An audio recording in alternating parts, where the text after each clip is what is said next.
Il est actuellement 3h du mat. RTD, rends-moi mon sommeil. Bon, évidemment, on est là pour la vidéo review du premier épisode de la saison 1. Il s'appelle Space Babies, ou en français, les bébés de l'espace. Déjà, vous avez vu, je me suis habillé pour l'occasion. Bon, c'est l'autre épisode, mais du coup, je vais tourner l'autre juste après, donc logique. Parce que oui, on a le droit à 2 épisodes pour cette première semaine de diffusion. 2 épisodes bien différents. Et attention, évidemment, du coup, spoiler, hein, vraiment, je vais spoiler l'épisode là dans cette vidéo. Pour ce premier, c'est un épisode d'introduction classique, mais ça fait plaisir. C'est-à-dire que le docteur explique tout à Ruby, hein, parce qu'elle ne connaît rien. Il explique même qu'il est le dernier des seigneurs du temps, ce qui est une phrase qui n'a pas été prononcée depuis longtemps, étant donné que les seigneurs du temps étaient de retour, mais vu qu'ils sont de nouveau plus là, le docteur reprononce cette phrase. Quand le docteur donne à Ruby la possibilité d'appeler sa mère à l'autre bout de l'univers à n'importe quelle époque, ça fait quelque chose, parce que c'est ce que le docteur faisait au début des New Who, en 2005, quand il explique la traduction, quand il lui donne la clé, vraiment tout ça, ça fait toujours plaisir. Sinon, au niveau de l'histoire, bon, très classique pour un épisode sans grande prétention. J'aime beaucoup les Space Babies, vraiment. C'est à la fois trop bizarre et à la fois génial. Tout comme le monstre de l'épisode d'ailleurs, un monstre en crotte de nez. Après les monstres crotte d'œil de Sleep No More, les monstres crotte de nez. J'aime beaucoup le fait que everyone lives. Tout le monde survit à la fin, même la créature. Au niveau de l'intrigue, ça avance petit à petit. Il y a des trucs bizarres qui se passent avec Ruby au niveau de la neige et tout ça.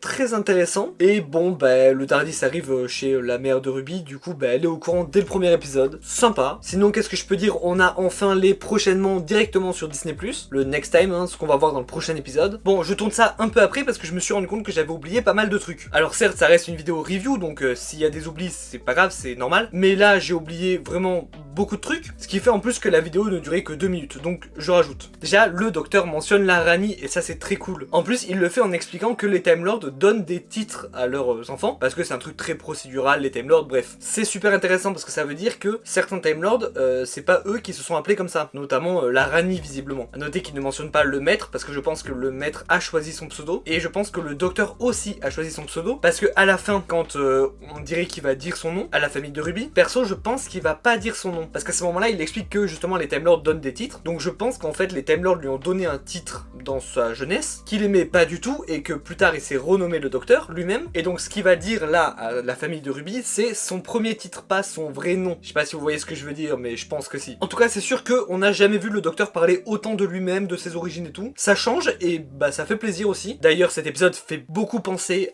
au Doctor Who 2005, notamment du coup, comme je vous l'ai dit, par le fait que il présente tout à Ruby, et ça fait plaisir. Vraiment, j'étais comme un gosse devant l'épisode, à découvrir cet univers alors que je le connais déjà, hein, figurez-vous. Donc j'imagine ce que ça doit être de découvrir avec cet épisode. L'alchimie entre Ruby et le docteur est déjà géniale, c'est les meilleurs amis de l'univers. D'ailleurs, à noter que le docteur lance un scan de Ruby dans cet épisode parce que ça l'intrigue, je pense qu'on aura la suite du coup dans la suite de la saison, ce qui n'est pas sans rappeler le scan de Amy dans la saison 6. Parce que oui, c'est vrai que faire apparaître de la neige en pensant à la neige, c'est peu commun, c'est même un pouvoir magique, un peu à la Toymaker finalement, ce qui va dans le sens de ma théorie comme quoi ce serait une enfant des légions du Toymaker, mais ça on verra dans la suite. Bref voilà, j'ai dit tout ce que j'avais oublié, je vous laisse à la suite de la vidéo maintenant. C'est un très bon premier épisode, pas incroyable mais très bon, et puis bon, Doctor Who est de retour, donc juste ça, ça fait plaisir. Maintenant je vous invite à aller voir la vidéo qui va sortir d'ici 20 à 40 minutes sur le deuxième épisode de la saison. N'hésitez pas à me dire en commentaire ce que vous avez pensé de l'épisode, et moi je vous dis du coup à la prochaine, salut.